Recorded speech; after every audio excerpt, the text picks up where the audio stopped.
My name's Zach Bingham. I'm with the Gastonia Components and Logistics Plant for Freightliner Trucks. Here at Freightliner, we do pride ourselves on being the benchmark in the segment, and one of our main principles is lean and efficiency.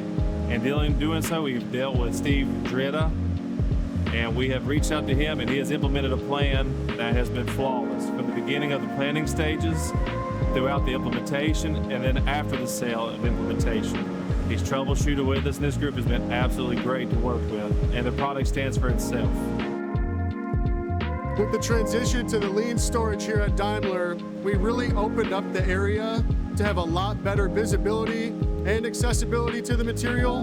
Instead of traveling through tight aisles with a larger lift, we're now able to use something that's a little more compact. So that way you can find what you're looking for. There's more repeatable storage and where things are supposed to be for each material type. And that also helps save some time in handling to help keep lasers fed, keep those parts running through.